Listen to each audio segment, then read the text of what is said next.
In today's session, we will go through the classification of data, in the perspective of data analytics or statistical analysis. And we also go through with classification of analysis. Okay, types of analysis we will see. If we complete this on time, and later on we will go through the various sort of univariate analysis. What are the main components of univariate analysis? Say, measure of center tendency, measure of dispersion. These are the few things which we have to consider during the univariate analysis. So we start with, so let me share my screen with you first.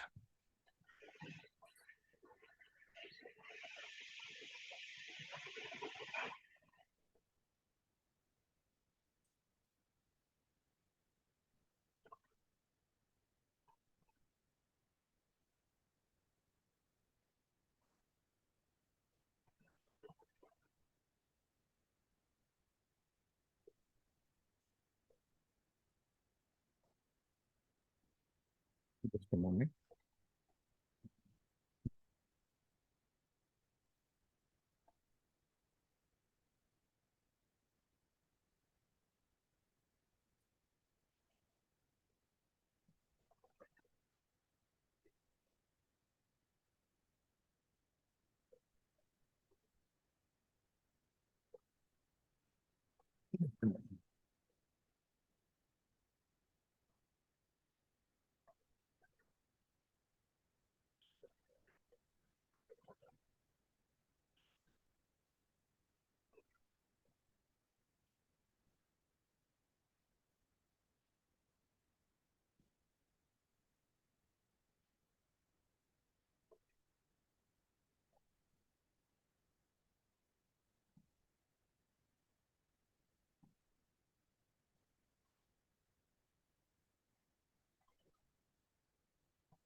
Hi Rahul, are you there?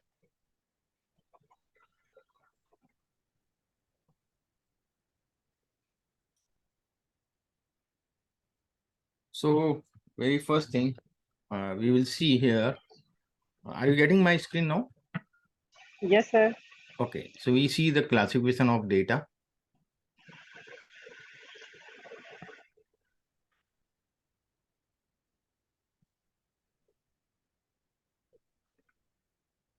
Classification of data. Okay. In classification of data,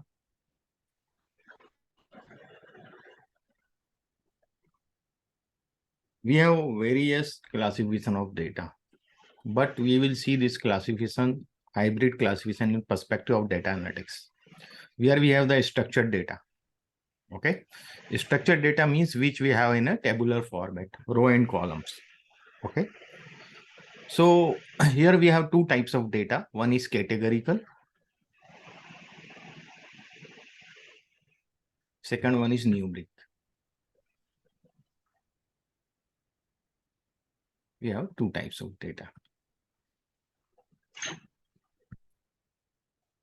Let me just check that. Yes, I have started the recording. Okay, I have started the recording. Sorry. In the categorical data, we have divided this in two parts. One is, just a moment. I have a very small page, so I have to increase the page size.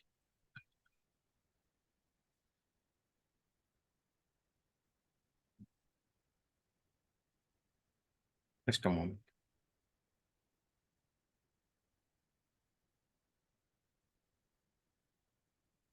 So, beside it, pixelate, maintain.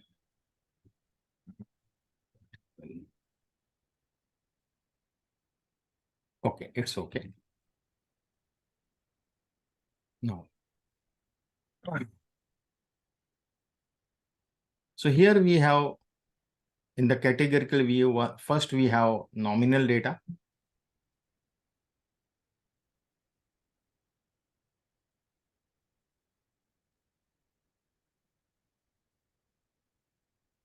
Second, we have orderable data. What is nominal data? We take one example for this. We are taking as a gender, which I have also given yesterday. We have three categories in gender. First one is male, female, and trans. Okay. In orderable, if we see the education level,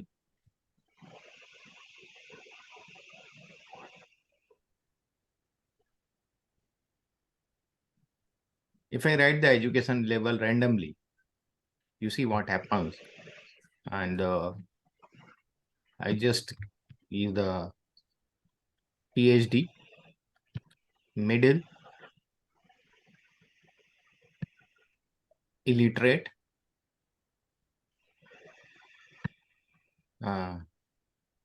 primary, then graduate,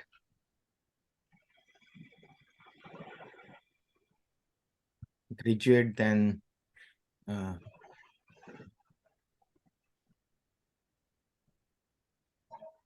high school, then postgraduate,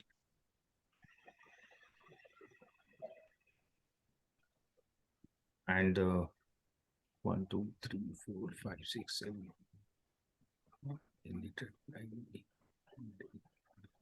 Inter. So we have this educational level.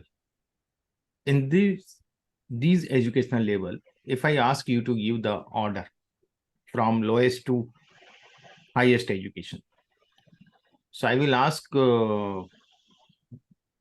Rahul, can you give the order to this? सबसे पहले क्या है? Yes, Rahul.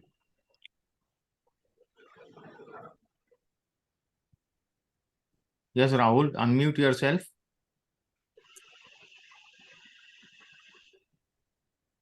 Okay. So I will ask to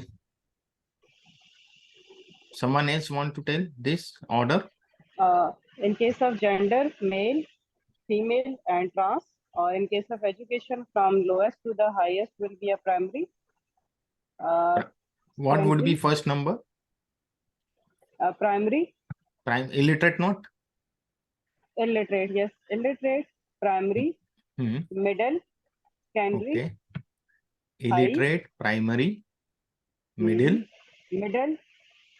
high, high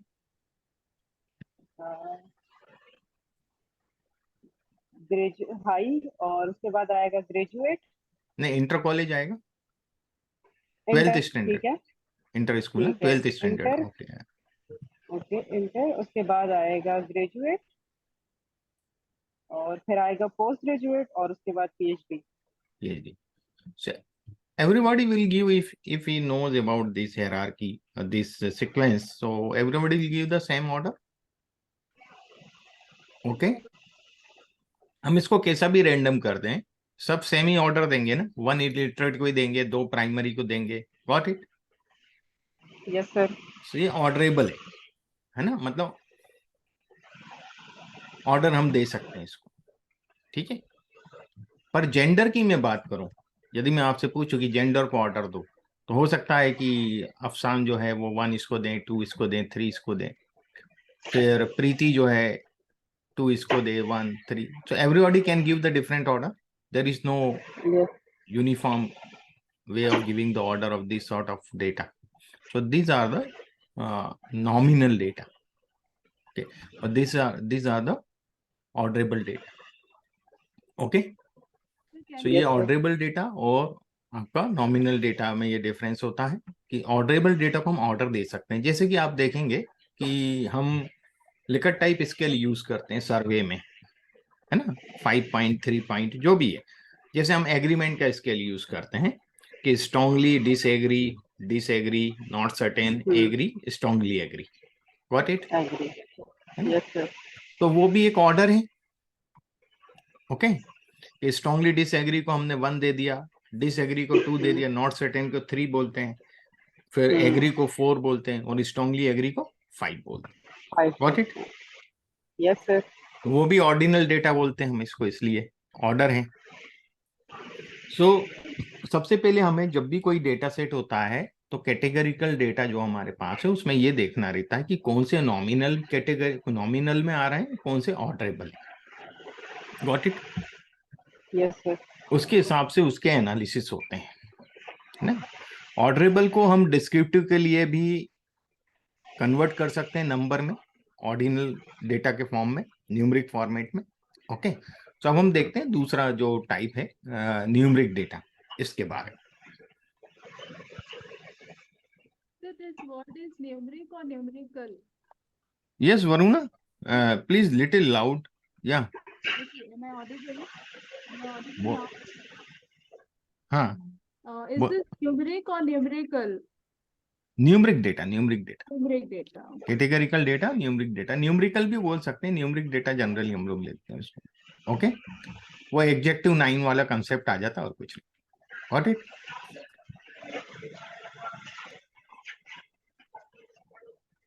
just a moment, हम numeric data को देखते हैं। तो numeric data को हमने 4 पार्ट में डिवाइड किया है। पहला होता है बाइनरी, दूसरा आता है ऑर्डिनल,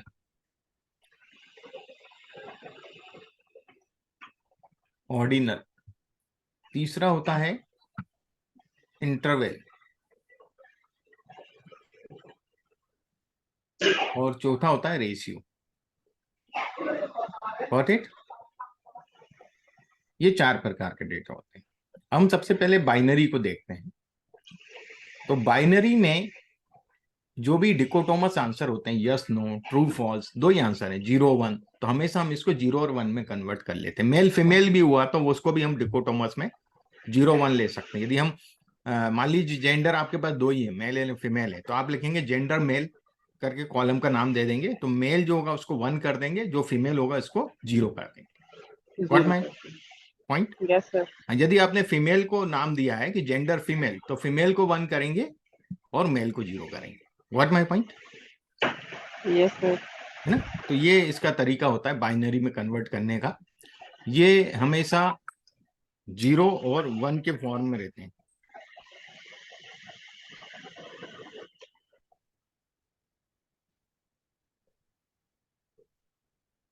एक सेकेंड, हेलो, हाँ बेटा, हाँ देख लेना, मेल को चेक कर लेना पहले, उसमें कोई डाउट हो तो मुझे फिर 9 बजे के बाद कॉल करना है ना।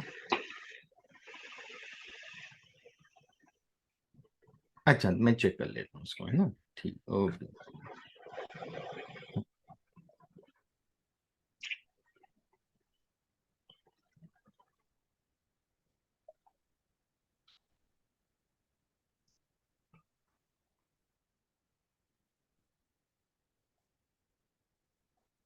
सो 0 एंड 1 में जो रिस्पॉन्स होंगे that is the binary. Okay, ordinal, यदि हम इसके न्यूमरिक फॉर्म को यूज करते हैं 1 2 3 4, इस अपन क्या बोले इसको, स्ट्रिंग को नहीं यूज कर रहे हैं हम लोग, है ना, टेक्स्ट को यूज नहीं कर रहे हैं, स्ट्रिंग को यूज नहीं कर रहे हैं, हम खाली इनके न्यूमरिक वैल्यू को यूज कर रहे हैं, तो ये ऑर्डिनल डेटा में कन्वर्ट हो जाता है। What my point? Okay, Yes, sir. Interval ratio जो होते हैं ये स्केल होते हैं, ये डेटा होता है, ये डेटा है, ये डेटा है, ये सब डेटा है, दिस आर द स्केल। अब स्केल और डेटा में क्या डिफरेंस हम वो देखें। ऑर्डिनल स्केल क्यों नहीं है?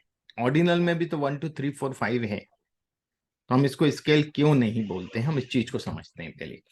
देखिए, आपने रूलर देखा होगा, जो स्केल होते हैं हमारे, उस स्केल में 0 से 1 सेंटीमीटर के बीच में और 1 से 2 सेंटीमीटर के बीच में, 2 से 3 सेंटीमीटर के बीच में सेम गैप होता है, सेम डिस्टेंस होता है। Got it? Is it clear? Yes, sir. तो सेम डिस्टेंस होता है, तो वो स्केल है। ओके, उसमें हम 2 इंटीजर्स के बीच में उसके कितने भी डिवीजन कर सकते हैं, इन्फिनाइट डिवीजन्स कर सकते हैं। 0 से 1 सेंटीमीटर के बीच में हम इन्फिनाइट डिवीजन्स कर सकते हैं। कितने इरेशनल नंबर हम इसके बीच में रख सकते हैं। Got it? रेशनल और irrational. Does it make sense to you? ऐसी 1 और 2 के बीच में भी हम जो पार्टीशन करना चाहें, 1.5 यहाँ सेंटर में आएगा, है ना, 1.75 यहाँ आएगा। So we have the position of every fraction. पर ऑर्डिनल या ऑर्डिनल डेटा में होता क्या है, आप देखें इलिटरेट हमारा 1 है, और इलिटरेट के बाद हमारे पास जो सेकंड आ रहा है वो आ रहा है, मैं यहाँ वापस से लिखता हूं इसको, इलिटरेट को सेक्वेंटिक कर देता हूं मैं थोड़ा सा। प्राइमरी,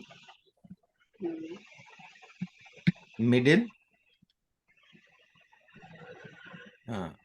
हाई, इंटर,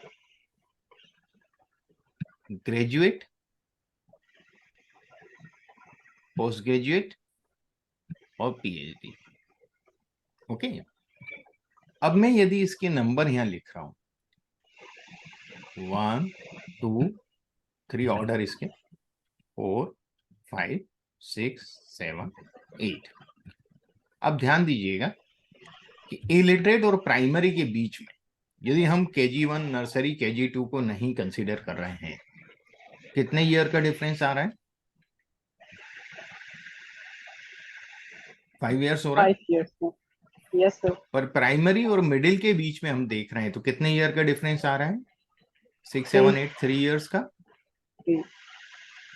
इसके और इसके बीच में 2 ईयर्स का आ रहा है, यहाँ भी 2 ईयर्स का आ रहा है। यहाँ ग्रेजुएट और इंटर के बीच में 3 और 4 ईयर्स, क्योंकि 4 जो years. टेक्निकल एजुकेशन होती है वो 4 ईयर्स की होती है, नॉन टेक्निकल एजुकेशन हमारी 3 ईयर्स की होती है। पीजी आजकल 1 ईयर का भी हो गया, मालूम है आपको? पीजी कई जगह, जिंदल इंस्टीट्यूट में 1 ईयर का MBA है, और तो कई जगह 1 ईयर पीजी भी हो गया है और 2 ईयर्स भी। पीएचडी को मिनिमम 2 ईयर्स होते हैं और मैक्सिमम 6 ईयर्स तक लोग 3 करते years. हैं। ओके, 6 साल लग जाते हैं लोगों को करते करते, गाइड ऐसा मिल जाए तो क्या करो। ठीक है ना? तो आप देखेंगे कि जो इंटीजर्स हैं 1 2 3 4 5, इसके बीच में सेम गैप नहीं है। Got it? Yes, sir.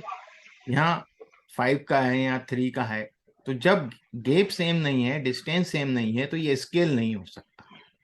Got it? This is data only. Is it clear to everyone? Yes, sir. Yes, sir. Varuna, आपको समझ में आया? Yes, sir. Yes, sir. है ना? तो ऑर्डिनल डेटा होता है, ऑर्डिनल कभी स्केल नहीं होता। कई लोग बोलते हैं लिकट स्केल, आप लोग साइकोलॉजी वाले हैं, Yes, sir. लिकट स्केल बोलते हैं। लिकट स्केल नहीं होता है, लिकट टाइप स्केल बोला जाता है इसको। क्या बोलते हैं? Likert type scale.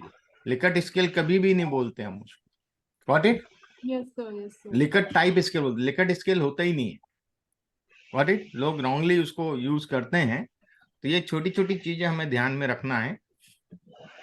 तो ऑर्डिनल डेटा सबको समझ में आ गया, स्केल समझ में आया, Right. है ना? अब स्केल में इंटरवल और रेशियो में क्या डिफरेंस है, हम इसको देखेंगे। जब दोनों ही स्केल है तो इनमें डिफरेंस क्या है, देखिएगा। इंटरवल, सर हम लोग का एक क्वेश्चन है।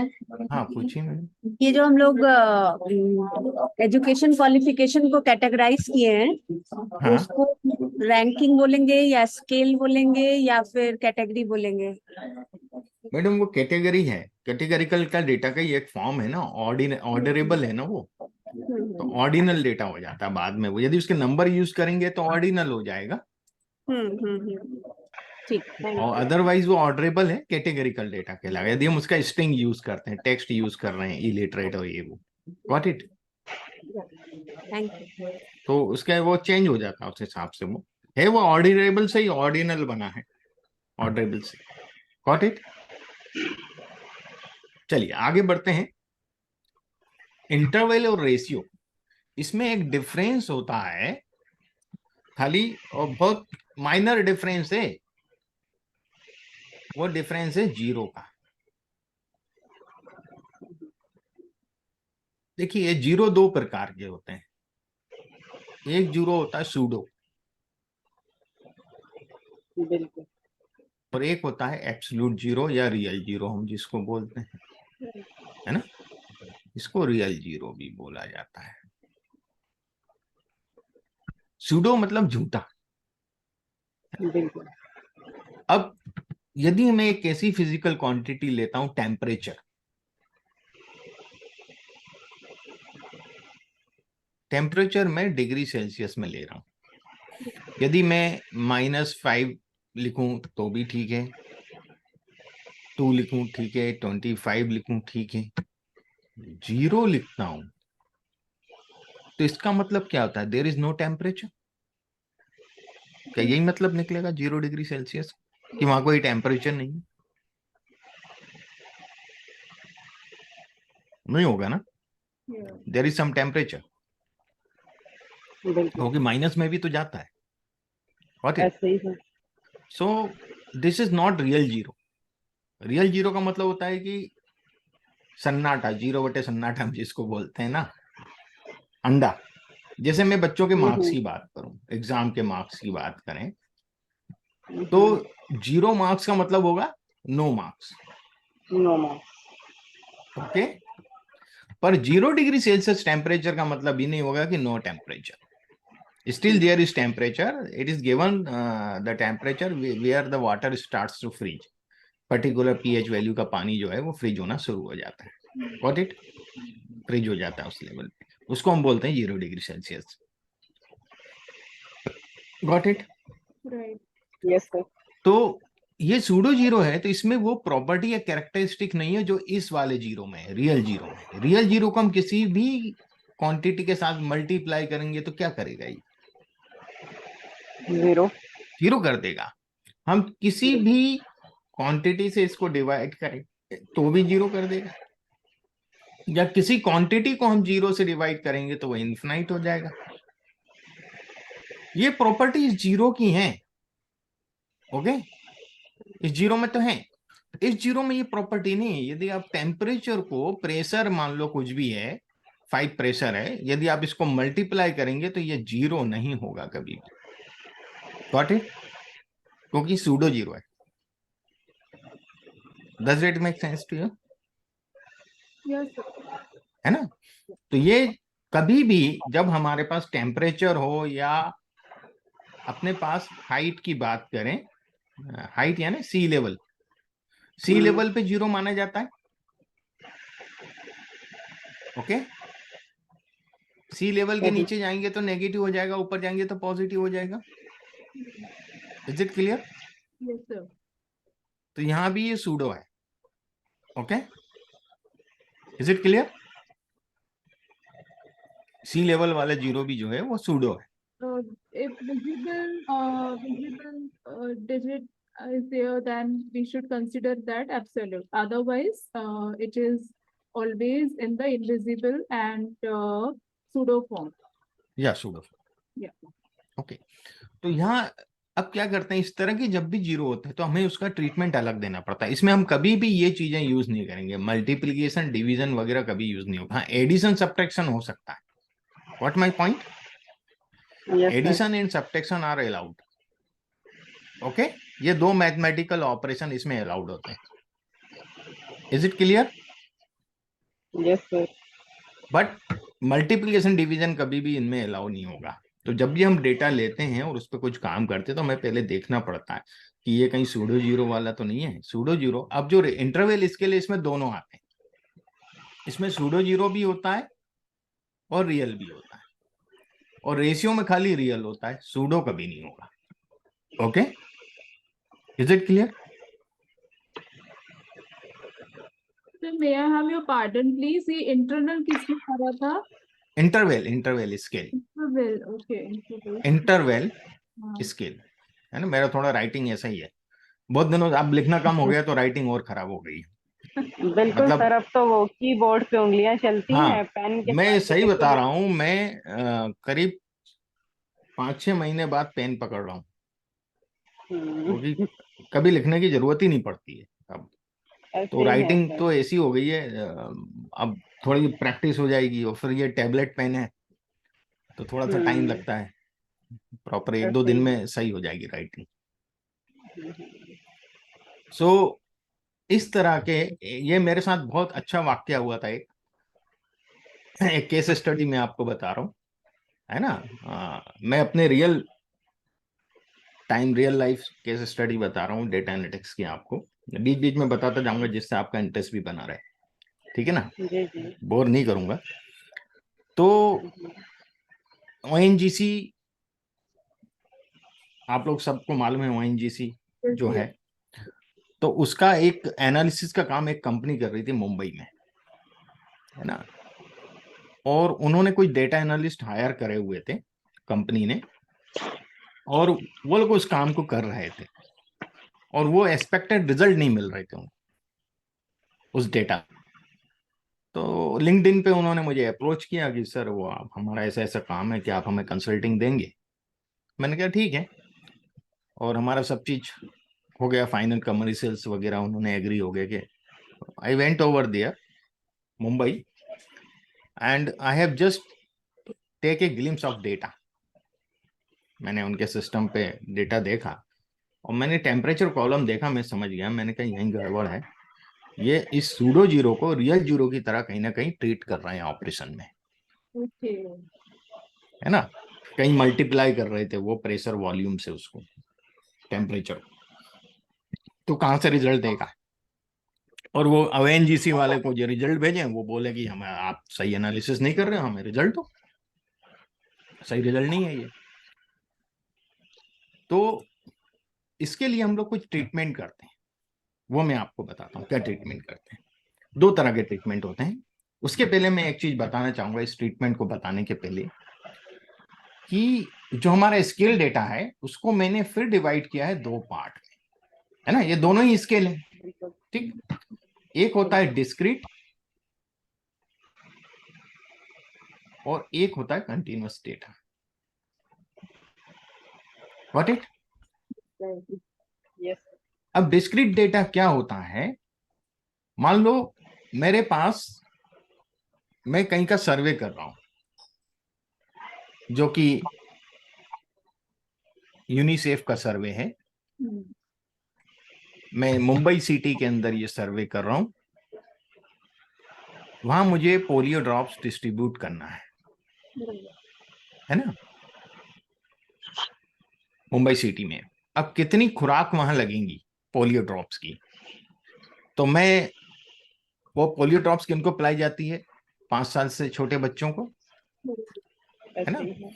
तो हमने कुछ वहां लोकेशन सिलेक्ट किया रेंडमली, सिलम में भी, पौस एरिया में, सब जगह अलग अलग कम्युनिटी के जो लोग रहते हैं, और ऐसी हमने कुछ लोकेशंस डिसाइड करी, कुछ क्लस्टर हमने चूज किए, और उन क्लस्टर में रेंडमली हमने 100 फैमिलीज का सर्वे किया।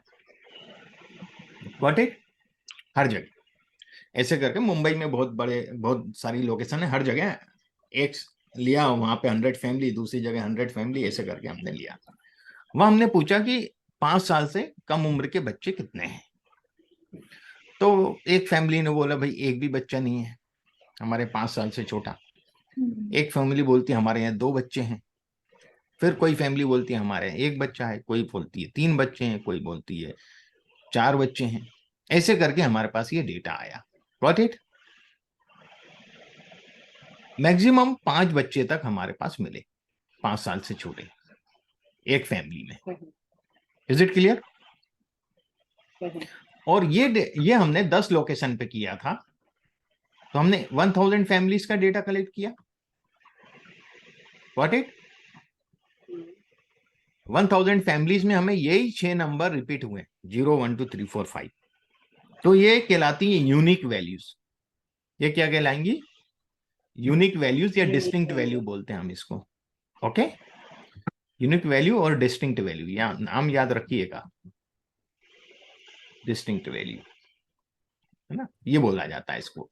तो यदि हमारे पास किसी डेटा में वेरी फ्यू यूनिक वैल्यूज हो, फ्यू यानी कम, फ्यू यूनिक वैल्यूज हो, फ्यू डिस्टिंक्ट वैल्यूज हो, तो वो डिस्क्रीट डेटा कहलाएगा। क्या कहलाएगा, Discrete data. डिस्क्रीट डेटा कहलाएगा।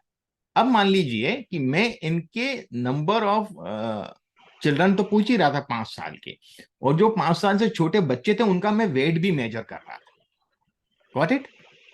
Is it clear? ठीक है। अब मैं 5 साल से छोटे बच्चों का वेट भी मेजर कर रहा हूं, तो किसी का वेट आ रहा है 8 kg, 8.2 kg, 10 kg, 11 kg, okay, 11.4 kg। इस तरह से मुझे बहुत सारे यूनिक वैल्यूज मिलेंगे ना, कोई लिमिटेड तो होंगे नहीं,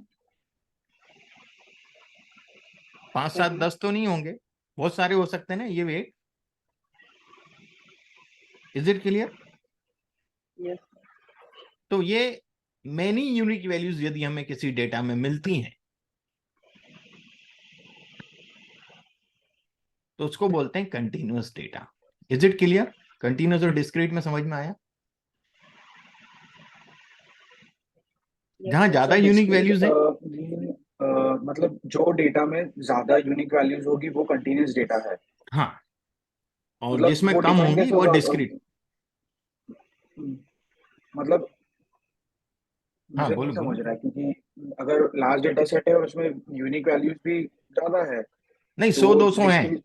100-200 हैं तो हम तो उसको कंटिन्यूअस ही मानेंगे ना।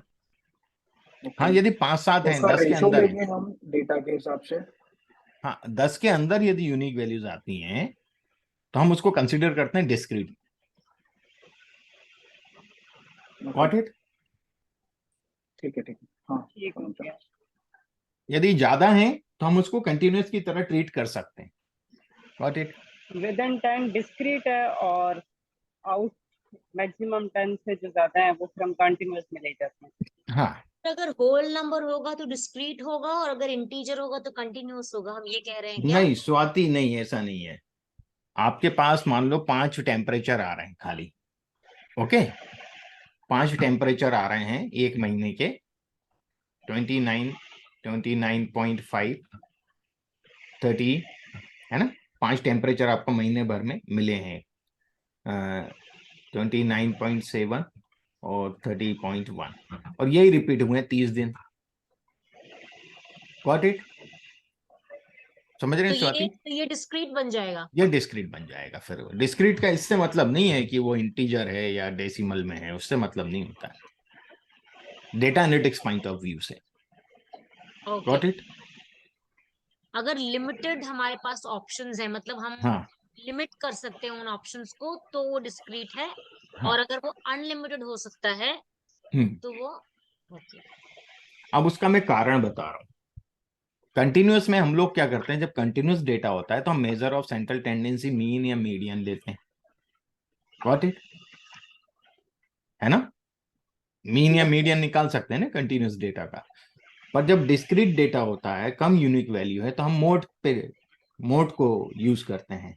किसका ज्यादा है, कितने दिन, मान लो 29.5 डिग्री जो है वो टेम्परेचर रहा है 14 दिन, ये टेम्परेचर रहा 12 दिन, ये टेम्परेचर रहा 5 दिन। Got it? तो मोड क्या हुआ, 29.51। Got it? Is it clear? Yes Swati, Yes sir. है ना, अफसान, ठीक हुआ?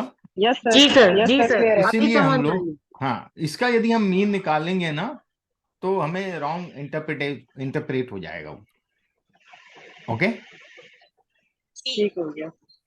क्योंकि यहाँ तो चलो नंबर में इतना डेविएशन नहीं है, कई बार नंबर में बहुत डेविएशन होता है ना, है कम नंबर यूनिक पर डेविएट बहुत ज्यादा है, 1 है फिर उसके बाद सीधे 15 है, इस तरह से। तो फिर यदि आप उसका मीन निकालेंगे तो वो तो कुछ और ही आएगा ना।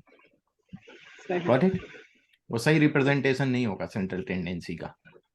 तो तो इसलिए सर हमें डिस्क्रीट पता डेटा, कैसे चलेगा कि मतलब ये डिस्क्रीट में या कंटिन्यूअस में हमें मीन निकालना है, मोड निकालना है या मीडियन निकालना है?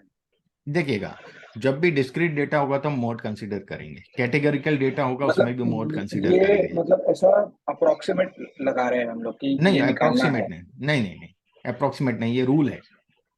अच्छा, यदि आपके पास कैटेगरिकल डेटा है, यदि आपके पास ऑर्डिनल डेटा है, यदि आपके पास डिस्क्रीट डेटा है, गॉट इट रियाज, तो आपको मोड या कंसीडर करना है।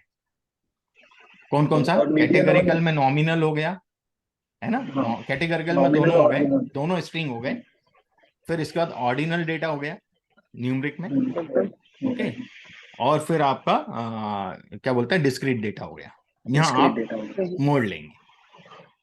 इज इट और क्लियर? कंटिन्यूअस में कंटिन्यूअस में आपके पास दो ऑप्शन है, मीन और मीडियन। वो मैं अभी आगे बताऊंगा, measure of tendency, central tendency में कब मीडियन लेना है, कब मीन लेना है। Got it?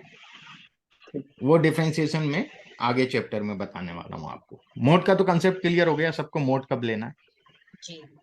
यस है सर। ना। मोड, इस तरह के डेटा में हम लोग मोड को ही कंसीडर करेंगे हमेशा, ठीक है। अब यहाँ डिस्क्रीट और कंटिन्यूस सबको समझ में आ गया? जी। Is it clear? Yes sir. चलिए अब हम आगे बढ़ते हैं, वही केस स्टडी पे आते हैं। तो ओएनजीसी में, उसमें मैंने क्या ट्रीटमेंट दिया, वहां जो टेम्परेचर था वो कंटिन्यूअस फॉर्मेट में था, मतलब मैनी यूनिक वैल्यूज थी, और उसमें जीरो भी था कई जगह।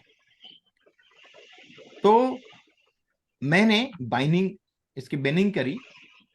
मैंने, मान लीजिए मैं आपको करके बताता हूँ, -10 से -5, -5 to 0, और 0 आपका अपर या लोअर लिमिट में होना कंपलसरी है इसमें, ओके। या इधर होना जरूरी, बीच में नहीं होना चाहिए। -5 से 5 नहीं होगा कभी भी। Got it? सही। ऐसा क्यों सर? फिर वो हमें जो चीज हम चाह रहे हैं मिलेगी नहीं। हम 0 को यहाँ से एलिमिनेट करना चाह रहे हैं। 0 ही तकलीफ दे रहा है ना हमें, हाँ, सूडो 0 हम ही तकलीफ बेसिकली दे रहा काउंट कर लेंगे इस रेंज में कितनी वैल्यूज आ है। रही है, हम हाँ, इसको जैसे 0 convert से कर रहे हैं। 5। अब हम आप इसको देखिएगा, convert मैं कर- इसका मिड वैल्यू लूं, इसका मिड वैल्यू क्या आएगा, -7.5 आएगा। करेक्ट। इसका Yes, मिड sir. वैल्यू क्या आएगा, हाँ। -2.5, -2.5। और इसका आएगा 2। अब 0 कहीं आ रहा है क्या मेरे पास, यहाँ नहीं आ रहा ना। Got it? Yes sir. है ना। अब मेरे पास 0 नहीं है, मुझे दिक्कत 0 से थी, सूडो 0 से। मैंने 0 को ही हटा दिया। हालांकि ये तो मैंने बहुत बड़े इंटरवल लिए हैं, वहां मुझे बहुत छोटे इंटरवल लेना पड़े थे। Depending on how our data is. हाँ, क्योंकि मैं बहुत क्लोज रहना चाहता था, okay. Hmm.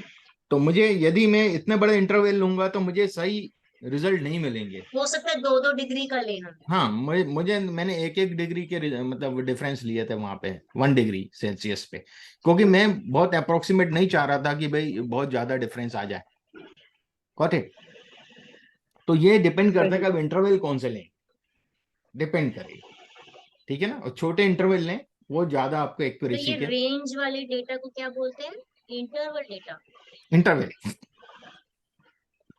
Okay. Is it clear to everyone? Ji.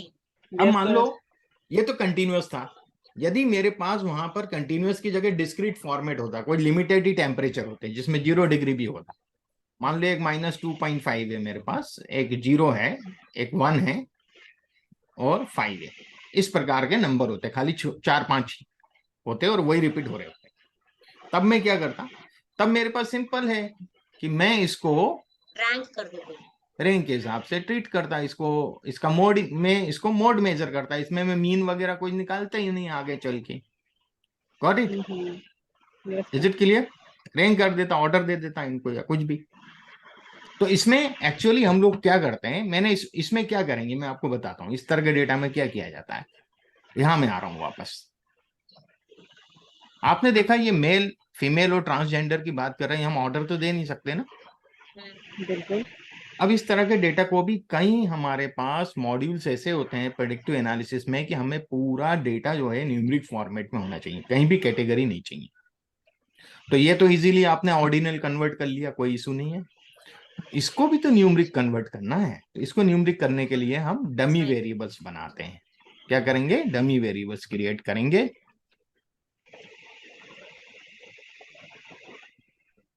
Dummy variables कैसे, जैसे जेंडर में 3 कैटेगरी थी, तो मैं लिखूंगा जेंडर M, जेंडर F और gender T। Is it clear?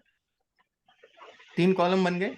और मेरे पास जो जेंडर का डेटा है वो मैं यहाँ लिख रहा हूँ, जो मेरे पास आया है ओरिजिनल। पहला मेल आया, फिर फीमेल आया, फिर फीमेल आया, फिर ट्रांसजेंडर आया, फिर मेल आया, फिर मेल आया, फिर ट्रांसजेंडर आया, फिर फीमेल। इस तरह से डेटा है मेरे पास। Got it? ओके, ये डेटा है मेरे पास, ऐसा और भी डेटा है। अब बाइनरी में कैसे कन्वर्ट होगा? जहां मेल होगा, मेल वाले में मैं 1 कर दूंगा, अदर कॉलम में 0 कर दूंगा। Got it? फीमेल होगा तो फीमेल में 1 कर दूंगा, बाकी में 0 कर दूंगा। Is it clear? Yes, sir. Transgender में इधर 1 हो जाएगा।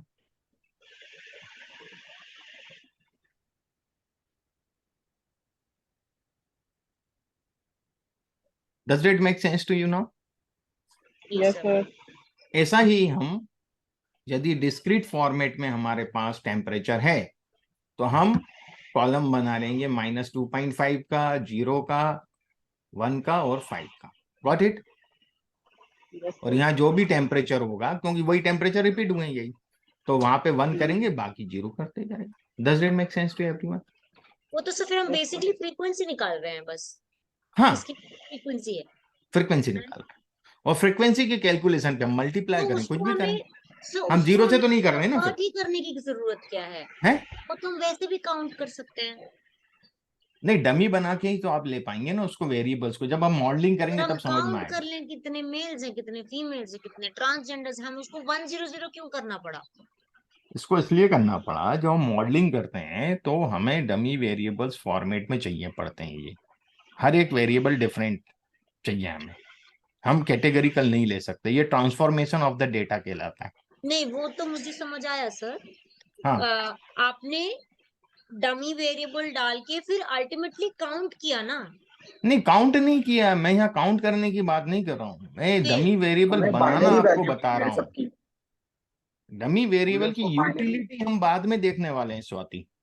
हाँ, क्योंकि अगर अगर हम इसको किसी चीज से रिप्रेजेंट कर रहे हैं तो एक कॉलम में 1 मेल में है, एक कॉलम में 1 फीमेल में है, एक कॉलम में 1 ट्रांसजेंडर में है। अगर मैं ये कहूँ कि male is represented by 1, female is represented by 2 and trans is represented by 3, तो आई विल अंडरस्टैंड कि अगर यहाँ 1 लिखा है तो इसका मतलब वो मेल है, राइट? लेकिन हाँ, ये मुझे समझ में नहीं आया कि इसको how I am able to see it, कि मैं सिर्फ इसको काउंट कर पाऊंगी कि इतने मेल थे, इतने फीमेल थे, इतने ट्रांसजेंडर थे। How will I use it as statistical data for any other purpose? वो मैं समझने की कोशिश कर रही हूँ, क्योंकि काउंट करने के लिए तो मैं नॉर्मली भी काउंट कर सकती थी कितने हैं। हम काउंट नहीं कर रहे हैं यहाँ पे, हम हाँ, काउंट नहीं कर रहे हैं। हम लोग जब मशीन लर्निंग एल्गोरिथम में जाएंगे, मैं आपको एक बहुत सिंपल सा एक एग्जांपल बता देता हूँ। मान लीजिए मेल का जो इनकम है वो 1000 रुपीज है, ठीक है। फीमेल का 800 है और ट्रांसजेंडर का 500 है। यदि मैं 1 2 3 करके देता हूँ तो मान लो मल्टीप्लाई जब करूंगा मल्टीप्लाई तो करेंगे तो वहां दिक्कत होगी। पर यदि मैं यहाँ पर मान लीजिए 1000 लिखा फॉर्मूला है, डाल देंगे कि इससे फॉर्मूला डाल देंगे इसके समझ अंदर, गए, आप है समझ ना? तो अब जेंडर एम है ना, प्लस जेंडर एफ समझ अब समझिए सर। Plus gender T. जी ओके, जी, तो एम पे जब 1 होगा तभी वो लेगा, बाकी 0 हो जाएंगे ऑटोमेटिकली, करेक्ट करेक्ट। है ना? इस प्रकार से ये इसको हम लोग कैलकुलेट करते हैं। तो ये जब मशीन लर्निंग एल्गोरिथम में हम यूज करेंगे इसका, तब आपको डमी वेरिएबल का मेन इंपॉर्टेंस समझ में आएगा। अभी जरूरत नहीं पड़ेगी हमको, इन्फ्रेंशियल एनालिसिस डिस्क्रिप्टिव में जरूरत नहीं पड़ने वाली इसको, ठीक है? मशीन लर्निंग की एल्गोरिथम में, प्रेडिक्टिव एनालिसिस में जरूरत पड़ती है। ये डमी वेरिएबल हम कोई सेट ऑफ एल्गोरिदम में ही ले यूज करेंगे, लाइक जिधर हाँ, पे कैटेगोरिकल डेटा रिक्वायर्ड नहीं है, सिर्फ हाँ, न्यूमेरिकल जैसे डेटा लीनियर रिक्वायर्ड है। रिग्रेशन हुआ, लॉजिस्टिक रिग्रेशन हुआ, इनमें हमें बट डमी ये तो वेरिएबल करना कॉमन रिग्रेशन टाइप हुआ, ये तो हम हाँ, लोगों को हमेशा ही यूज हो गया, राइट? हाँ, डेटा एनालिसिस में। हाँ, ठीक है। कोई क्वेश्चन किसी को अभी इस पे? No, sir. ओके, तो यहाँ समझ में आ गया, क्लासिफिकेशन ऑफ डेटा सबका क्लियर हो गया। देखिए मैं एक बार रिव्यू कर देता हूँ खाली इसको, वो सिंपल। भाई हमने डेटा को कैटेगरिकल और न्यूमरिक 2 पार्ट में डिवाइड किया है। कैटेगरिकल में नॉमिनल और ऑर्डरेबल है ना? फिर इसके बाद न्यूमरिक में हमारा बाइनरी, ऑर्डिनल इंटरवल और रेशियो। इंटरवल रेशियो दोनों स्केल होते हैं जिसको हमने दो भाग में डिवाइड किया है, डिस्क्रीट और continuous. Does it make sense to everyone? ये क्लासिफिकेशन समझ में आ गया Yes, sir. है ना? So scalable मतलब measurable, right? हाँ, मेजरेबल है ना, Measurable as in जिसको हम उसमें फ्रैक्शन भी इसके फ्रैक्शनल भी फॉर्मेट में मालूम कर सकते हैं ना। 1 और 2 के बीच में यदि हमें मुझे 1.99 चाहिए तो आपको बस उसकी लोकेशन मिल जाएगी ना, इधर है वो। पर डिस्क्रीट Which is an मतलब इधर actual ऑर्डिनल mathematical में नहीं होगा, number. डिस्क्रीट में पॉसिबल है ना, डिस्क्रीट में भी पॉसिबल होता है। डिस्क्रीट भी स्केल है ना एक प्रकार से, 1 और 2 में जो गैप है वही 2 3 में गैप है डिस्क्रीट में। Got it? Yes, sir. Scale है वो, ऑर्डिनल स्केल नहीं है, ऑर्डिनल डेटा है। ऑर्डिनल में गैप सेम नहीं होते हैं, डिस्क्रीट में गैप सेम होते हैं। ओके, इज तो इट ये क्लियर? भी कह सकते ना कि जो एक्चुअली मैथमेटिकल नंबर है या मेजर है, हाँ वो स्केल हाँ, है ना? करेक्ट। Is it clear? तो आपको ये चीज समझ में आई होगी कि हर न्यूमेरिक वैल्यू में हम पूरे ऑपरेशन नहीं लगा सकते, है ना। ऑर्डिनल में कहाँ हम लगा सकते हैं इस तरह के ऑपरेशन। Got it? तो ये ordinal data is ranking of the data, right? Ranking of that, वहां रिप्रेजेंटेटिव। हाँ वहाँ एडिशन चल जाता है, एडिशन ऑपरेशन हम लोग यूज Multiplication और करते हैं divide नहीं मोस्टली, है ना। Does that make sense to everyone? यहाँ तक क्लियर हो गया? अब हम नेक्स्ट Yes, sir. टॉपिक ले रहे हैं, क्लासिफिकेशन ऑफ एनालिसिस। तो उसके लिए मैं अपना पीपीटी में मैंने बनाया हुआ है, तो मैं उस पीपीटी को ही ओपन कर लेता हूँ। कल दिखाया था वही पीपीटी ले लें।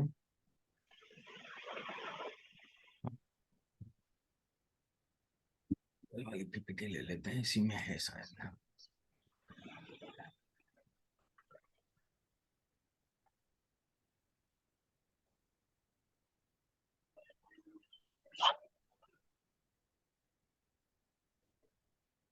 ये दिख रहा है सबको? Yes, sir. सो एनालिसिस का क्लासिफिकेशन हम देखते हैं। Analysis refers to breaking a whole into the separate components, है ना, फॉर इंडिविजुअल एग्जामिनेशन। तो हम उसको डिफरेंट डिफरेंट कंपोनेंट में डिवाइड करते हैं, एनालिसिस को सेपरेट कंपोनेंट्स में। डेटा एनालिसिस हम जानते हैं पहले से, it is a process for obtaining raw data and converting it into information useful for decision making by users. So data is collected and analyzed to answer questions, है ना। इसलिए करते हैं कि हमें कुछ क्वेश्चंस के आंसर चाहिए, कुछ हाइपोथेसिस का आंसर चाहिए, उसलिए हम डेटा को एनालाइज करते हैं एंड हाइपोथेसिस टेस्ट करते हैं, डिस्प्रूव थ्योरीज करते हैं। अब देखिएगा यहाँ मैंने 4 प्रकार के एनालिसिस बताए हैं। पहला है डिस्क्रिप्टिव, इन्फ्रेंशियल, प्रेडिक्टिव और प्रिस्क्रिप्टिव।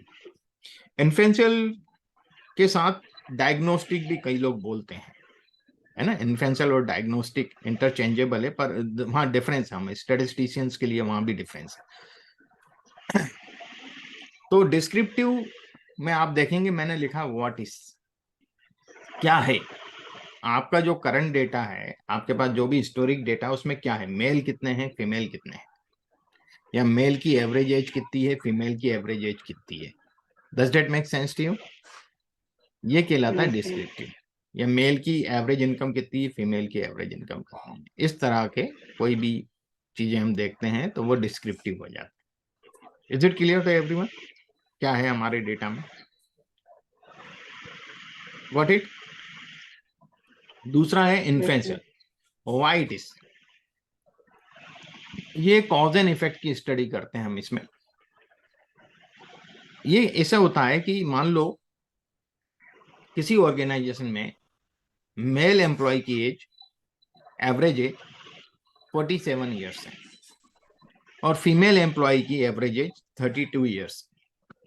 तो डिफरेंस तो है वहां दोनों के एज में, एवरेज में। बिल्कुल। क्या वो डिफरेंस सिग्निफिकेंट है? ठीक है, उसको चेक करने के लिए व्हाई इट इज। तो हम जब हाइपोथेसिस फॉर्मुलेट करते हैं और हाइपोथेसिस को टेस्ट करते हैं तो हाइपोथेसिस के रिजल्ट में हमें ये पता चलता है कि वो सिग्निफिकेंट है या नहीं है डिफरेंस।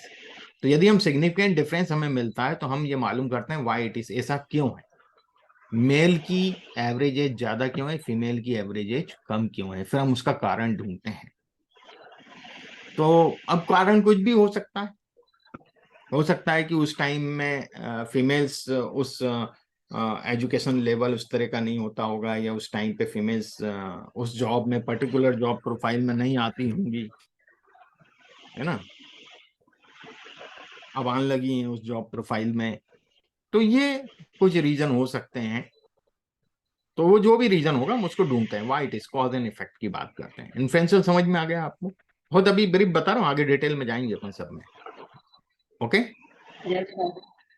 प्रिडिक्टिव एनालिसिस में आप देखेंगे यहाँ एमएल भी लिखा है ना, मशीन लर्निंग यहीं से चालू होती है। व्हाट विल बी, क्या होगा।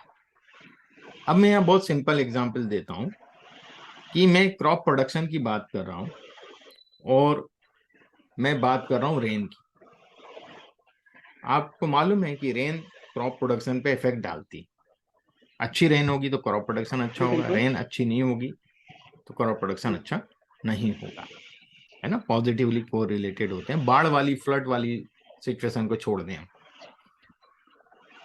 तो मेरा जो रेन है वो इंडिपेंडेंट वेरिएबल है और डिपेंडेंट वेरिएबल मेरा है क्रॉप प्रोडक्शन। मान लीजिए मैंने कोई मॉडल बनाया, मेरे पास हिस्टोरिक डेटा है 50 साल का, कुछ एग्रीकल्चर रीजन का, थाउजेंड्स ऑफ मेरे पास ऑब्जर्वेशन है 50 साल के अलग अलग फील्ड के, कि वहाँ रेन इतनी हुई थी तो वहाँ इतना क्रॉप प्रोडक्शन हुआ था, वहाँ रेन इतनी हुई तो वहाँ इतना, ऐसे 10 साल का मेरे पास डेटा है। मैंने उससे एक प्रेडिक्टिव मॉडल बनाया। प्रेडिक्टिव मॉडल बनाने के बाद मुझे पता चला इस साल इतनी रेन हुई है। मैंने वो रेन उस मॉडल में डाला कि इतने मिलीमीटर रेन हुई है, तो मॉडल मुझे बता देगा कि इतना मैट्रिक टन क्रॉप प्रोडक्शन होगा। What will be. Does that make sense to you? Yes, sir. तो ये है प्रेडिक्टिव एनालिसिस, मशीन लर्निंग। एक होता है प्रिस्क्रिप्टिव एनालिसिस, जिसको हम बोलते हैं आर्टिफिशियल इंटेलिजेंस। यहां बात आती है व्हाट शुड बी, क्या होना चाहिए। मान लीजिए कि क्रॉप प्रोडक्शन को खाली रेन ही इफेक्ट नहीं करती है, और भी वेरिएबल्स हैं जो क्रॉप प्रोडक्शन को इफेक्ट करते हैं। Soil quality, seed quality, sunlight, fertilisers, pesticides, irrigation, ये सब वेरिएबल्स हैं ना, डिफरेंट वेरिएबल्स हैं। ये सब मिलजुल के इम्पैक्ट डालते हैं रेन के साथ साथ। ओके। रेन हमारे कंट्रोल में नहीं है आज की डेट में, ना सनलाइट हमारे कंट्रोल में है ना। तो ये दो वेरिएबल तो, और सॉइल क्वालिटी भी हमारे कंट्रोल में नहीं है ना। उसको हम इम्प्रूव कर सकते हैं फर्टिलाइजर डाल के, नाइट्रोजन, फास्फोरस, पोटेशियम के उसके कंपोजिशन को देख के। तो जो कंट्रोलेबल वेरिएबल है हमारे पास, कि हम सॉइल क्वालिटी कैसे सुधार सकते हैं, फर्टिलाइजर, बेस्ट फर्टिलाइजर उसके हिसाब से डालें, सीड भी हम उस हिसाब से डालें, उस ह्यूमिडिटी वहां कितना है, वेदर क्या है, और भी हैं वेरिएबल्स, उन सब के अकॉर्डिंग हम सीड यूज करें वहां, है ना। सीड की क्वालिटी, पेस्टिसाइड्स की उस क्रॉप में पर्टिकुलर ड्यूरेशन पे कौन कौन सी डिसीज आती है, तो उस हिसाब से हम उनको पेस्टिसाइड सजेस्ट करें। तो मान लीजिए आपने एक ऐसा मॉडल बनाया, इसमें ये सब वेरिएबल ले लिए, सॉइल क्वालिटी ले लिया, सीड क्वालिटी ले लिया, ये सब वेरिएबल लेकर के आपने एक मॉडल बना लिया, और आपने ये सब चीज उसमें फिट करी कि हम ऐसा ऐसा करेंगे तो हमारी क्रॉप प्रोडक्शन कितना आएगा। तो मॉडल ने प्रेडिक्ट कर दिया कि 100 मैट्रिक टन आएगा, ठीक है। पर आपका एक्सपेक्टेशन है कि यार मुझे 100 मैट्रिक टन नहीं चाहिए, मुझे चाहिए 140 मैट्रिक टन। आपका टारगेट क्या है? 140 मैट्रिक टन। पर आपका प्रेडिक्टिव मॉडल जो है वो कह रहा है कि ये 100 मैट्रिक टन प्रोडक्शन आएगा, है ना। तो अब इस तरह की यदि कंडीशन हो तो आप क्या करेंगे कि आपको 100 मैट्रिक टन से 140 मैट्रिक टन प्रोडक्शन कैपेसिटी बढ़ाना है उस फील्ड की, तो आप क्या करेंगे? हम या तो एक्सपर्ट एडवाइस लेंगे कि नहीं लेंगे? इनपुट्स को चेंज करके देखेंगे ना सर। हाँ, तो उसके लिए क्या करना पड़ेगा? हमें किसी एक्सपर्ट के एडवाइस लेंगे ना, या अपना मन से कुछ थोड़ी कर देंगे, हम भी हो जाएगा प्रोडक्शन। तो हम एक्सपर्ट एडवाइस लेंगे कि नहीं लेंगे? वो एक्सपर्ट या तो कोई बहुत एक्सपीरियंस्ड फार्मर होगा, तजुर्बेकार, या फिर कोई एग्रीकल्चर साइंटिस्ट होगा। Got it? यदि ह्यूमन मतलब डोमेन का इंटेलिजेंस, बंदा होगा, डोमेन का पर्सन डोमेन का बंदा होगा, और ह्यूमन इंटेलिजेंस की बात करें, वही हमने कहीं इसका आर्टिफिशियल इंटेलिजेंस मॉडल बना रखा है, तो हम उसके अंदर हम हमारी डिमांड डाल सकते हैं, और बाकी जो कुछ पैरामीटर जो हमारे कंट्रोल में नहीं है, वो पैरामीटर डालने के बाद हम दूसरे पैरामीटर के लिए उससे पूछ सकते हैं कि हमें कौन सा फर्टिलाइजर यूज करना चाहिए, तो वो प्रिस्क्राइब करेगा। प्रिस्क्रिप्टिव का मतलब क्या होता है? डॉक्टर क्या करता है? प्रिस्क्राइब करता है। So predictive is linear in nature, prescriptive is algorithm. Linear तो नहीं बोलेंगे कि खाली प्रेडिक्टिव लीनियर होता है, नॉन लीनियर भी प्रेडिक्टिव एनालिसिस होते हैं, ठीक है ना। प्रेडिक्टिव में क्या है, आपके पास सब वेरिएबल डाल रहे हो, वो आउटपुट बता रहे इतना होगा, पर यहाँ अपन उल्टा कर रहे हैं, हमारा आउटपुट हमें मालूम है 140 मैट्रिक टन चाहिए। What it? समझ रहे हैं क्या? स्वाति थी आप? स्वाति है ना, समझ रहे हैं ना? एक में हम इनपुट्स डाल रहे हैं, वो आउटपुट बता रहा है, आउटपुट बता रहा है। एक में हम आउटपुट हमें कितना चाहिए वो हम डाल रहे हैं। मुझे बताओ इनपुट कितना डालना पड़ेगा। हाँ, इनपुट कितना डालना पड़ेगा। रिवर्स इंजीनियरिंग प्रोसेस हो जाती है। What it? हाँ सर, लेकिन मेरा एक सवाल है, सॉरी मैं बोलो। बीच में ये मैंने डाला भी है कि अगर प्रिस्क्रिप्टिव हमें सारा कुछ बताता है, तो आज भी प्रेडिक्टिव क्यों यूज होता है? देखिए, बिना प्रिस्क्रिप्टिव जो है छोटे छोटे प्रेडिक्टिव से मिलके बनता है, समझे आप? ओके। यदि मुझे सॉइल फर्टिलाइजर्स की बात करना है, तो मैं बाकी वेरिएबल डालूंगा, फर्टिलाइजर को एज ए टारगेट वेरिएबल ले लूंगा डिपेंडेंट। What my point? जी। Is it clear? जी। तो छोटे छोटे प्रेडिक्टिव से मिलकर के एक प्रिस्क्रिप्टिव मॉडल बनता है बाद में। Okay, is it clear? Yes sir. क्योंकि जब क्या होता है कि मैं जैसे कुछ कंपनी में जब मुझे इस तरह के टास्क मिलते हैं, तो कई कंपनी वाले बोलते हैं, एक कंपनी का मैं नाम नहीं लूंगा, अच्छी बड़ी कंपनी है, उनके जो डायरेक्टर हैं वो मुझे बोले, साहब हमें आर्टिफिशियल एआई डिपार्टमेंट खोलना है। ये आज से करीब कोविड के पहले की बात है।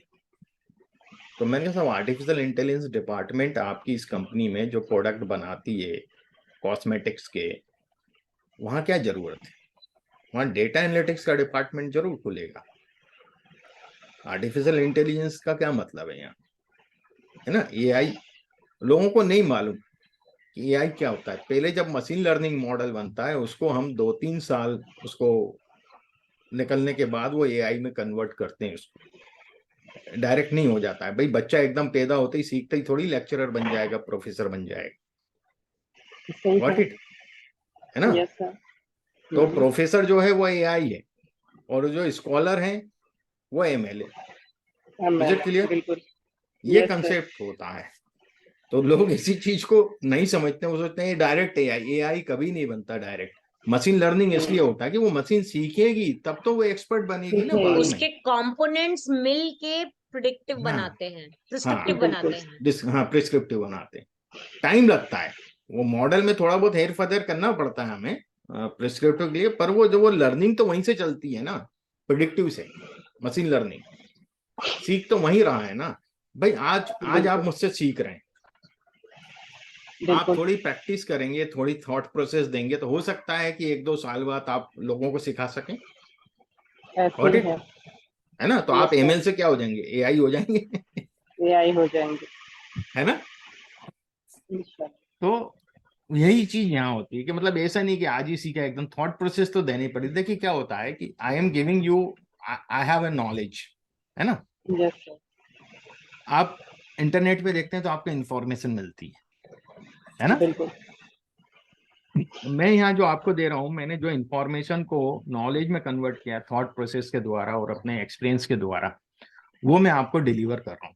पर ये still these are information for you ना, आपके लिए अभी ये इंफॉर्मेशन है, अभी आपके लिए नॉलेज कन्वर्ट नहीं हुआ ये, मैं तो नॉलेज के फॉर्म में आपको दे रहा हूँ, पर आप इसको किस फॉर्मेट में ले रहे हैं अभी, इंफॉर्मेशन के फॉर्मेट में। इंफॉर्मेशन। जब तक आप इसमें थॉट प्रोसेस नहीं डालेंगे, अपनी थॉट प्रोसेस नहीं करेंगे, आप इस पे सोचेंगे नहीं, चिंतन नहीं करेंगे, और अब थोड़ा उस पर एक्सपेरिमेंट नहीं करेंगे, उस पर काम नहीं करेंगे, एक्सपीरियंस नहीं होगा आपको, तब तक वो नॉलेज में कन्वर्ट नहीं होगी। Got it? Yes sir. है ना, यही डिफरेंस होता है एमएल और एआई में। ठीक है, मैं आपको नॉलेज नहीं दे सकता हूँ, मैं नॉलेज दे रहा हूँ अपना, मेरे पास जो भी नॉलेज मेरे पास आ गया अभी तक इकट्ठा हो, मैं वो दे रहा हूँ, पर आपके लिए वो अभी इंफॉर्मेशन है, रॉ फॉर्मेट है ना। ये समझ में आ गया आपको कि analysis, classification of analysis basic, अभी अपन बाद में डिटेल में जाएंगे इनमें, है ना। अभी खाली मैं आपको ये बताना चाह रहा कि एनालिसिस होता क्या। तो यहाँ आप देखेंगे प्रेस्क्रिप्टिव में व्हाट शुड बी, मतलब फर्टिलाइजर क्या होना चाहिए, है ना, या सीड क्वालिटी क्या होना चाहिए, ये प्रेस्क्राइब करेगा आपको। Is it clear? Yes sir. तो ये अपना हो गया। अब अपन आगे बढ़ते हैं नेक्स्ट पॉइंट पे। आज हम measure of central tendency finish कर लेते हैं, छोटा चैप्टर है, और कल हम करेंगे मेजर ऑफ डिस्पर्सन, और परसों से हम चालू करेंगे आर। और बीच बीच में स्टैटिस्टिक्स जैसी रिक्वायरमेंट रहेगी, वो टॉपिक कवर करते जाएंगे।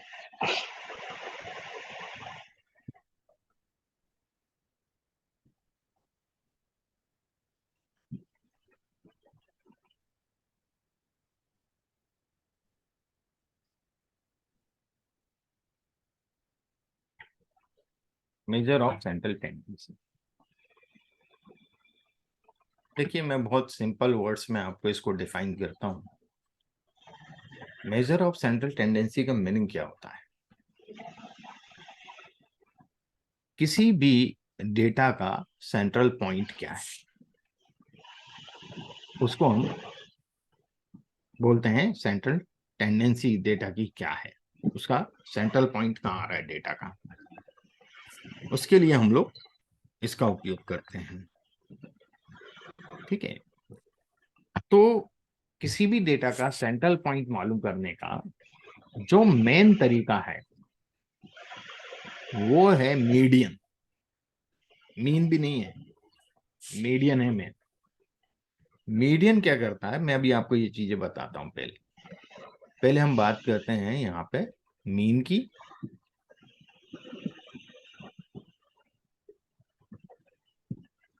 Mean,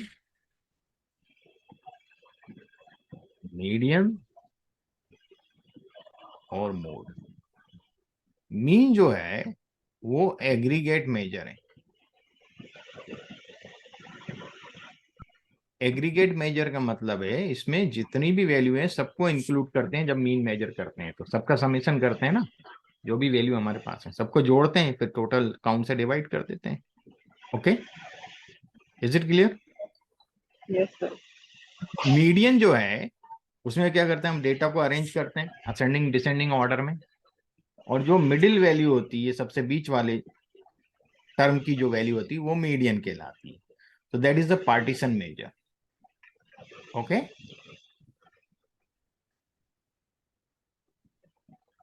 is it clear? और मोड जो है वो जिसकी हाईएस्ट फ्रीक्वेंसी होगी, जिसके काउंट सबसे ज्यादा है, वो हमारा मोड कहलाएगा। तो this is a frequency measure. Is it clear? जी सर। है ना। अब एग्रीगेट मेजर की जब हम बात कर रहे हैं, मीन की जब हम बात कर रहे हैं, तो मान लीजिए मेरे पास कोई ऐसा नंबर है 2, 5, 9, 14, 17। इसमें यदि 2 की जगह ये एक्सट्रीम्स कहलाएंगे ना, ये मिनिमम वैल्यू है और ये मेरी मैक्सिमम वैल्यू है, इनको हम बोलते हैं एक्सट्रीम्स। क्या बोलते हैं? Extremes value. तो यदि मैं 2 की जगह यहाँ पे 3 कर दूं तो मीन चेंज हो जाएगा इस डेटा का कि नहीं होगा? चेंज हो जाएगा। चेंज हो जाएगा ना। क्योंकि वैल्यू चेंज होगी हो जाएगा। वैल्यू चेंज होगी। So mean is sensitive towards extremes. Okay, थोड़ा सा बड़ा लिखता हूँ। सेंसिटिव टुवर्ड्स एक्सट्रीम्स, हाँ बीच वाला एक्सट्रीम्स के, वैल्यू चेंज हाँ करेंगे एक्सट्रीम में तो यदि हम कोई भी वैल्यू चेंज करेंगे तो मीन चेंज हो जाएगा, सेंसिटिव है वो। बीच में Okay. चेंज करेंगे तभी तो हो तो जाएगा। भी होगा, पर मैं एक्सट्रीम की क्यों बात कर रहा हूँ, हम आउटलायर के लिए इसको उपयोग करते हैं। आउटलायर्स क्या होती हैं, एक्सट्रीम्स नहीं होती हैं।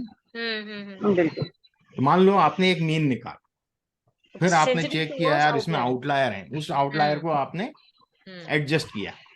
ओके, इसकी कैपिंग या फ्लोरिंग कुछ भी करी, उसकी वैल्यू चेंज करी, तो आपका अब जो नया डेटा है उसमें मीन चेंज हो जाएगा कि नहीं हो जाएगा, जी। बताएं, है ना। तो इसलिए हम लोग खाली एक्सट्रीम्स की बात कर रहे हैं यहाँ पे। ओके, सेंसिटिव टूवर्ड्स एक्सट्रीम, वो तो कोई भी वैल्यू चेंज करोगे मीन चेंज होगा, वो तो है फैक्ट। पर हम एक्सट्रीम्स को इसलिए लिख रहे हैं कि आउटलायर जब भी आप एडजस्ट करें उसके बाद आप दोबारा से मीन को क्योंकि कैलकुलेट जैसे करना, मोड और मीडियन में ऐसा शायद नहीं होगा, इसलिए हम उनमें नहीं इसको होगा। हाँ हाँ, यहाँ डिफाइन कर। यहाँ डिफाइन किया है इसको। Is it clear? जी। Yes sir. अब यहाँ देखिए मीडियन क्या है, यहाँ पे 2, 5, 9, 14, 17 में मीडियन क्या है, 9। 9। यदि मैं यहाँ 2 की जगह 3 लिख रहा हूं तो मीडियन कोई चेंज हो फर्क रहा है नहीं क्या? पड़ता। नहीं हो रहा ना। हम्म, तो not sensitive towards. Is it clear now? जी सर। है ना, और ये भी वही हो जाएगा, नॉट सेंसिटिव टूवर्ड्स। अब जो नेक्स्ट पॉइंट है, कोई भी डेटा है उसके कितने मीन हो सकते हैं? 2। क्यों 2? मीन तो एक ही हो एक एक होता ही है। होगा, यूनिक होगा एक हमेशा, होता है। यूनिक मीन होगा ना, हाँ। मीडियन भी यूनिक होगा ना। 2 भी हो सकते हैं। नहीं, मीडियन क्यों 2 होंगे? इवन नंबर हुआ तो इवन नंबर में हम दोनों नंबर जो वैल्यूज होती हैं उसका मीन ले एवरेज लेते लेते हैं, हैं। एवरेज लेते एवरेज हैं लेते हैं उसका। उसका। Okay, okay. मान लो यहाँ पे 19 भी होता तो हम इन दोनों का सम करते हैं हाँ। और इसको 2 से डिवाइड कर देते हैं। Got it? हम्म, वो मीडियन होता है। Is it clear? जी। पर मोड एक से ज्यादा हो एवरेज सकता है, ले। मोड एक से ज्यादा हो यस सर। सकते हैं, बाई मॉडल भी हो सकता जी। है ना। Got it? ट्राई मॉडल भी हो सकता है। मान लीजिए ए, बी, सी, डी ऐसे करके हैं। जी जी जी। 2 टावर्स तो हो सकते हाँ, हैं। यहाँ भी 22 फ्रीक्वेंसी, यहाँ भी 22 है, यहाँ 7 है, यहाँ 8 है मान लो। तो मोड क्या हुआ, बी और 22 डी दोनों बी हुआ और ना, डी दोनों। हाँ। दोनों मोड हुए, तो बाय मॉडल हो गया ये। हम्म, अच्छा, मे बी मोर देन 1, हम इधर लिख सकते हैं may be more than more than 1। Is it clear? तो मुझे जी। मीडियन एक बार वापस गो थ्रू कीजिए ना।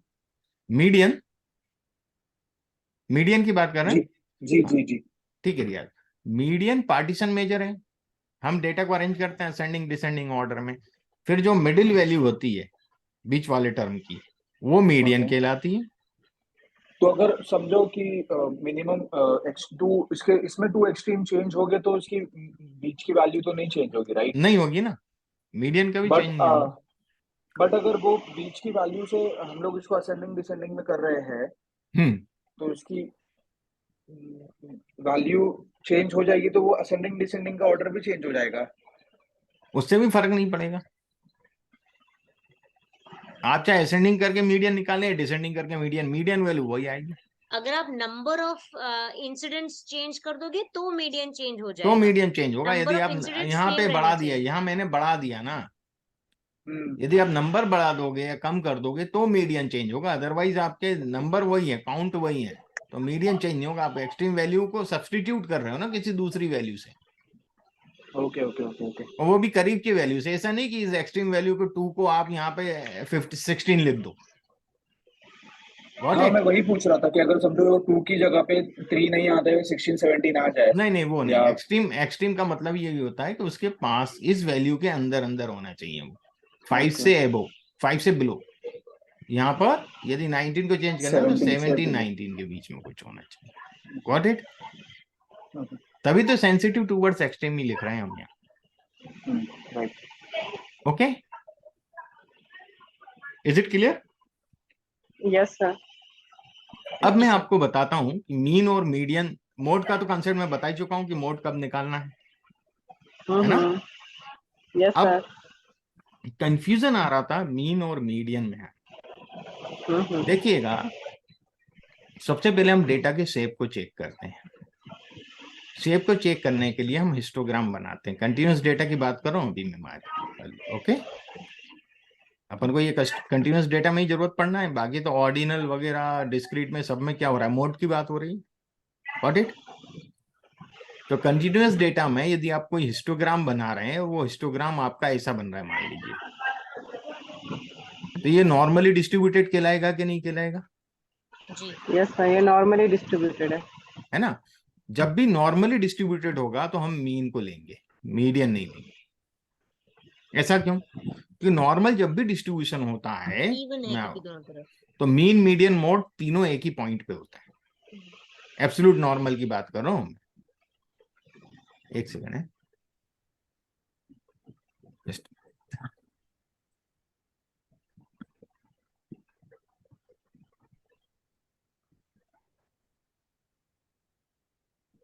ये तो आप सर टाइप्स ऑफ डिस्ट्रीब्यूशंस हाँ, पहले पहुंच गए। ओके। वो सब चीजें अपन को यूनिवेरिएट में जरूरत हाँ। पड़ती है ना। यूनिवेरिएट में हाँ। 3 चीजें देखते हैं। सबसे पहले शेप देखते हैं हम। ओके, आप देखिएगा सिमेट्रिक डेटा, ये नॉर्मल डिस्ट्रीब्यूशन सेंटर में दिख रहा है आपको? हाँ जी।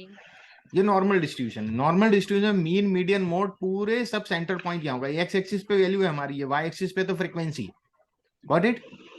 Is it clear? तो ये जो मीन Yes, भी sir. यहाँ है, मीडियन भी यहाँ है, मोड भी यहाँ है। मैंने क्या बताया, जो एक्चुअल हमारी सेंट्रल टेंडेंसी वो है मीडियन। ओके, उस डेटा की सेंट्रल वैल्यू मीडियन ही कहलाती है। पर क्योंकि ये नॉर्मली, कोई भी डेटा एब्सोल्यूट नॉर्मल कभी भी नहीं होता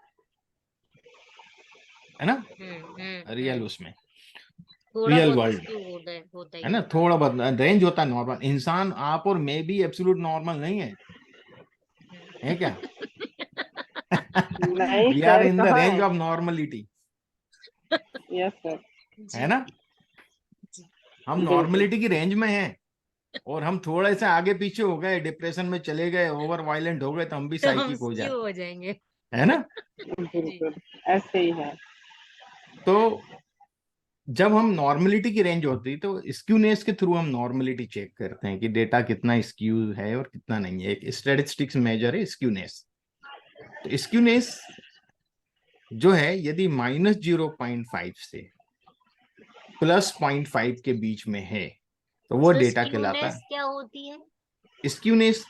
जैसे ये डेटा है अपना लेफ्ट वाला, ये आपका पॉजिटिव स्क्यूड है, एक साइड झुका हुआ है ना, हाँ। राइट टेल है, इधर लेफ्ट टेल है, ये नेगेटिव स्क्यूड है। ओके, जब मोड हाँ मैं मीडियन बता रहा से हूँ। कम वैल्यू का होता है। हाँ, मोड देखिएगा, हाँ यदि मीन सबसे बड़ा है, मीन यदि हायर है, then mode and median. Median तो हमेशा सेंटर में ही होता है, आप इधर भी देखेंगे अच्छा, सेंटर में है, इधर मीन भी को सेंटर में। देखते हैं। ओके। हाँ, मीडियन तो सेंटर में ही होना है, उससे कोई हाँ, दिक्कत नहीं है। हाँ। यदि मीन मीडियन मोड में एक सिग्निफिकेंट डिफरेंस आ रहा है ना, तो पॉजिटिव स्क्यूड है। Got it? हाँ, यदि डिफरेंस बहुत कम है तो हम मानेंगे नॉर्मल है। ठीक है। Got it? तो मतलब अगर सर की मोड मीडियन से ज्यादा है तो वो पॉजिटिव स्क्यूड है, और नहीं, नेगेटिव मीडियन। स्क्यूड। मोड यदि मीडियन से ज्यादा है, देखिए एक्स एक्सिस यहाँ पे हॉरिजॉन्टल, तो वैल्यू राइट साइड बढ़ेगी ना, ओके ओके ओके, हाँ राइट। वैल्यू राइट साइड बढ़ेगी। तो मोड की वैल्यू ज्यादा होगी कि मीन की ज्यादा होगी? यहाँ पे मोड की वैल्यू ज्यादा होगी ना। नहीं, वो लीन टुवर्ड्स लेफ्ट, तो मैं इसीलिए सोचा कि मीन हाँ, कम हो रहा है उसमें। ठीक है ना। तो पॉजिटिव में मीन बड़ा होता है और नेगेटिव में मीन छोटा होता है।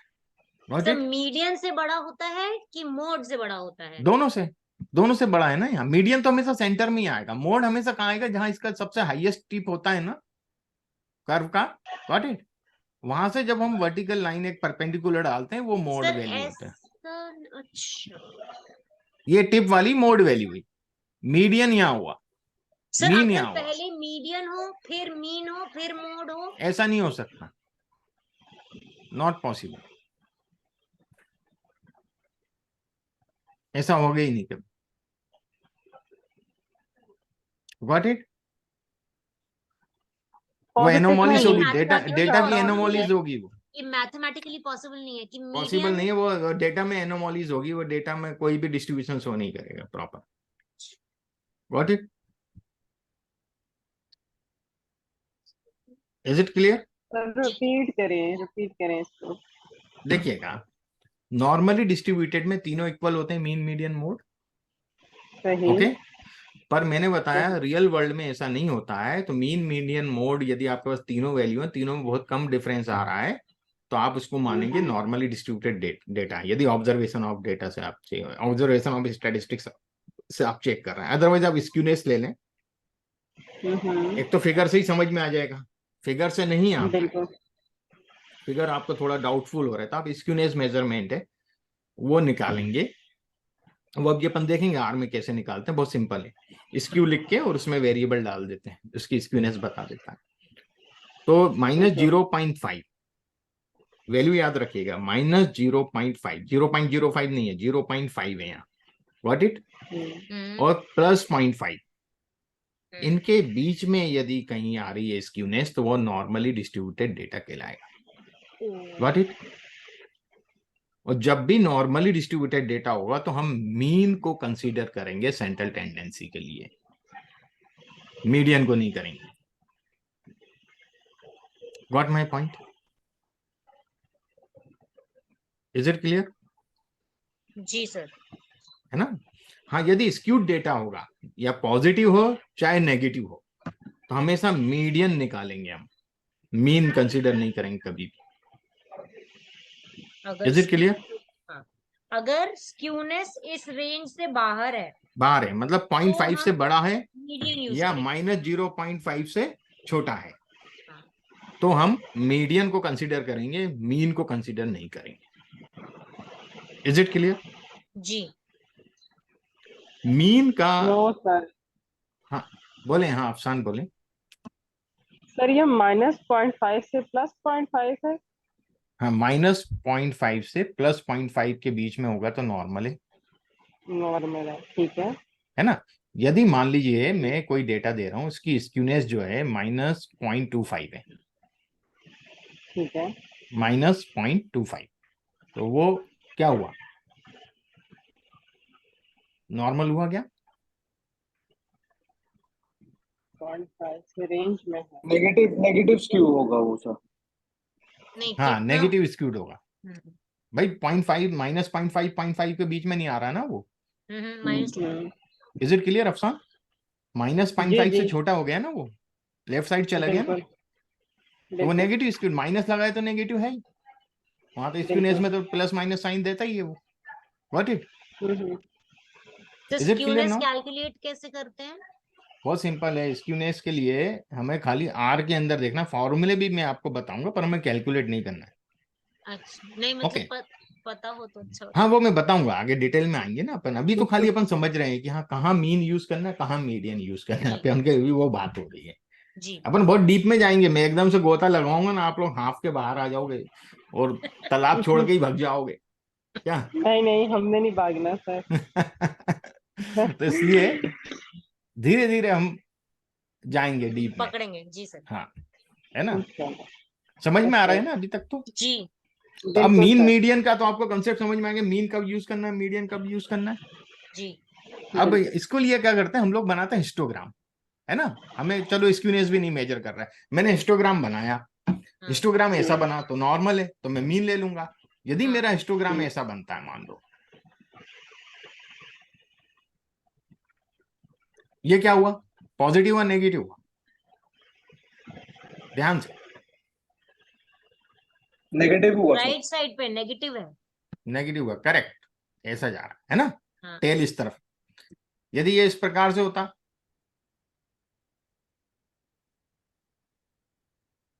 पॉजिटिव। ये पॉजिटिव होता, व्हाट इफ। इन बट दोनों सर में ये क्या तो आप यूज डेटा करेंगे? का डिस्ट्रीब्यूशन ही बता दे रहे हो, ये तो मीन मीडियन मोड है ही नहीं इसमें, तो हमें तो पता ही नहीं इसका mean median mode.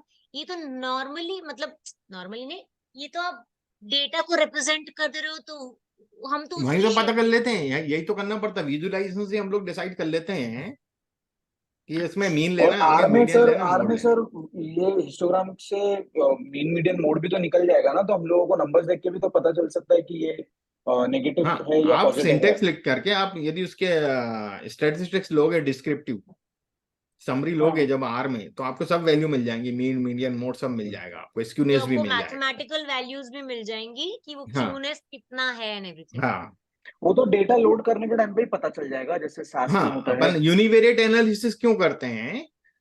Univariate analysis की अब हम बात कर रहे हैं। यूनिवेरिएट एनालिसिस के 3 कंपोनेंट है ना। एक तो शेप ऑफ द डेटा, जो हम ये देख रहे हैं, शेप मैंने बनाया।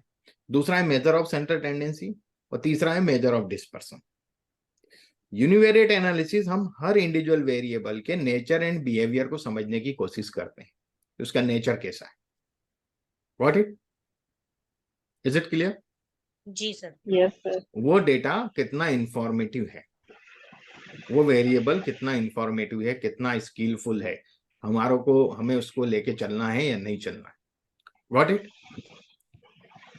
है ना? Yes sir. सर आपने बोला shape of data, measure central tendency and measure analysis of dispersion, measure of dispersion. ये 3 चीजों की जरूरत पड़ती है। ये मैंने पीपीटी शेयर भी किया है आपको पीडीएफ फॉर्मेट में, वहां पे हाँ ये वाला पीपीटी, इसमें मैंने लिखा हुआ है शुरू में। अभी अपन आएंगे इसमें डिटेल में। हाँ हाँ ठीक है सर। देखिए, शेप, सेंट्रल टेंडेंसी, वेरिएबिलिटी यानी डिस्पर्सन। ठीक ओके, ये 3 चीजों से हम नेचर को पकड़ पाते हैं डेटा का। ठीक है? Is it clear? जी सर। Yes sir.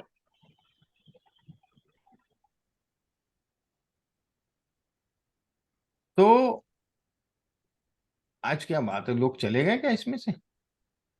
प्रीति नहीं है, राहुल भी गया क्या? राहुल गया, और चलिए, कोई काम होंगे इनको, कुछ इशू हो सकता है बिल्कुल। इंटरनेट का, या कुछ वर्क भी होगा। तो यहाँ तक क्लियर हो गया आज का? जी सर। Yes sir. टाइम भी हो ही गया अपना। चलिए, तो ये सब चीजें मैंने शेयर भी करी हैं आपको, है ना? सर उसका परमिशन नहीं था मेरे पास, तो मैंने आपको वो ईमेल भेजा है, आप प्लीज अच्छा, नहीं था approve कर उसका ड्राइव का? हाँ हाँ, एक्सेस नहीं बिल्कुल था सर, तो वो मैंने एक्सेस नहीं थी अलाउ। ओके ओके, हो सकता है मैंने वहां नहीं किया हो। तो अभी आपके कर देता हूँ, ईमेल्स आए होंगे सर, उस पे बस अप्रूव मैं कर अभी दीजिए। कर देता हूँ, 2 मिनट में कर No देता हूँ। worries। वो क्या है, एक्चुअली मैं ईमेल अपने वाले चेक करता हूँ, साइफर एनालिटिका के मेल कई बार चेक नहीं कर पाते हैं। नहीं दैट्स ओके, अभी सर अभी सेशन के कर लेता हूँ, दौरान ही भेजा है तो नहीं मैं अभी कर लेता हूँ उसको।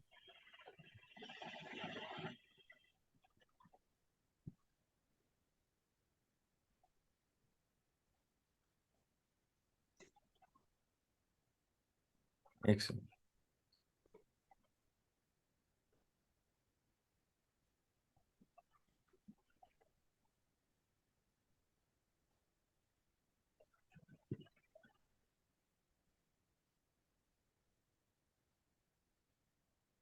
आपने मेरे प्रवीण परमार वाले पे ही भेजा है ना? सर वो जिस भी ईमेल से शेयर हुआ था उसी ईमेल पर गया है। अच्छा अच्छा, लेट मी चेक दैट।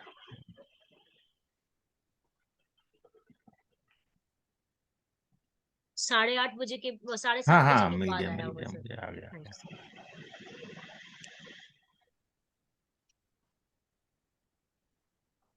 कर दिया आपको तो, थैंक यू सो मच। है ना? आपका हो गया स्वाति? अफसान का भी कर देता हूँ मैं, जी सर। है ना? और किसका आया मेरे पास?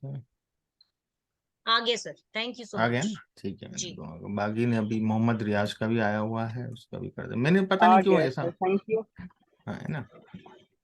मैंने, हालांकि मैं जनरली उसको वही करके रखता हूँ, पर हो सकता है मैं उधर से टिक करना सर भूल गया इसको हूँ। हमें डाउनलोड करना पड़ेगा या ये वन ड्राइव रहेगा? नहीं, इसको आप क्या करो, एक फोल्डर बनाओ डेटा एनालिटिक्स का, मतलब अपने पास हम डाउनलोड करके रख लें? आप डाउनलोड करके रखो, और जैसे सब फोल्डर मैंने बनाए वैसे ही सब फोल्डर आप बनाते जाना। ठीक है सर। तो उससे क्या रहेगा, सिस्टमेटिक ऑर्डर में रहेगा आपके पास चीज, और कभी फ्यूचर में आप इन चीजों को रेफर कर सकते हो, जी है ना? बिल्कुल बिल्कुल। क्योंकि मेन फायदा तो वही है ना हमारा, जी सर। भाई कभी आप कहीं स्टक हो गए तो आप देख सकते हो। हाँ, रेफरेंस बिल्कुल। के लिए चाहिए सर। जी। मैं भी अभी कई बार मैं स्टक हो जाता हूँ बहुत दिनों बाद, कभी आर पे काम कर रहा हूँ तो कुछ चीजें भूल गए अपन डेटा प्रिपरेशन वाले पार्ट में, कौन सा लाइब्रेरी यूज किया था, कौन सा फंक्शन यूज किया था, तो वो सिस्टमेटिक फॉर्मेट में एकदम सीधे वहां से स्क्रिप्ट उठा लेते हैं और ऐसे ही स्क्रिप्ट को है। देख करके और वैसा हम वहाँ पे फंक्शन सिंटेक्स लिख देते हैं, है ना। तो ये हमेशा काम बिल्कुल आने सर। वाली चीज है आपका। ठीक है। क्योंकि वोलेटाइल दिमाग है सर, बाजू का चीजें निकल जाती हैं, काफी हाँ नहीं अच्छा होता बंदा है इन ये, टच ना रहे तो। इसलिए सिस्टमेटिक आप कोर्स रखेंगे ना, पहले तो आप ये हम्म, कोर्स हो जाए, इसके बाद इसको आप पेन ड्राइव में हार्ड डिस्क में जरूर रख लेना। बिल्कुल सर। क्योंकि क्या होगा कि अब हमारे पास भी ड्राइव पे लिमिटेड रहता है, भाई साल 1.5 साल 2 साल तक रहेगा, उसके बाद हो सकता है हमने डिलीट मार दिया। डिलीट ठीक मार है। दिया, ऐसे और आपके सिस्टम में यदि कोई प्रॉब्लम आ गई तो वहां से भी कोर्स गया पूरा। ठीक ऐसे है। ही है। तो बेटर होगा कि आप उसको हार्ड डिस्क में भी रख लेना बाद में, या पेन ड्राइव में अपने रख पास। लेना करके, तो कभी ये इधर उधर हो जाता है तो आप दोबारा उसको रिस्टोर कर सकें। हाँ रिस्टोर कर सकते हैं, है ना। चलिए ठीक है, आज के लिए इतना, कल अपन आगे बढ़ेंगे और चीजें, और बहुत इंशाल्लाह। आराम से पेशेंसफुली अपन को इसी तरीके से जो भी डाउट्स हैं आप पूछते रहें। अपने पास ठीक हो बहुत अच्छा गया। टाइम है, अपन 6 डेज क्लास लेके चल रहे हैं इसलिए, बिल्कुल नहीं सर, तो मैं ऐसे ही है। जनरली 3 डेज रखता हूँ अल्टरनेट डेज, तो उसमें क्या गैप हो जाता है तो फिर वो मजा नहीं आता पढ़ाई का, जो मजा एक नहीं आता, असल पेस में होता सर है ना। चीजें साथ साथ रिकॉल होती रहती हैं ना। हाँ पेस नहीं टूट सर। जाता है ना, जैसे आप वेडनेसडे को आपको कहीं जा रहे हैं, यार कल नहीं थे आज मुझे भी यहाँ जाना है, फिर ऐसे गैप होने लगते हैं लोगों के, हाँ। ऐसे है ही ना। है, ऐसे ही है। और रिकॉर्डिंग में अभी थोड़ी देर से या कल मॉर्निंग में इसको अपलोड करूंगा, क्योंकि पहले मैं यूट्यूब चैनल पे मेरे अपलोड करता हूँ और उसका लिंक देता हम्म, हूँ, क्योंकि इसमें हमारे पास जूम में क्या लिमिटेड है, लिमिटेड होता है, सही हमें बात। स्टोरेज मिलता है, तो वो 2 4 5 वीडियो से ज़्यादा हम रख नहीं सकते, तो वो वहाँ ठीक हो यूट्यूब गया। चैनल पे फ्री हो जाता है, तो वो वहाँ पे हम्म, मैं अपलोड करने के बाद दोबारा लिंक आपको शेयर करता हूँ, तो आप लाइफ टाइम उसको देख सकते हो। ठीक है। ठीक हो ओके, गया, ठीक है। Good night thanks all sir. Of you, good thanks night okay Afsan, everyone. Sir, see you thanks इंशाल्लाह। Okay. Riyaz, thanks Swati. Okay. Okay. Okay bye sir. Goodbye sir. Okay bye.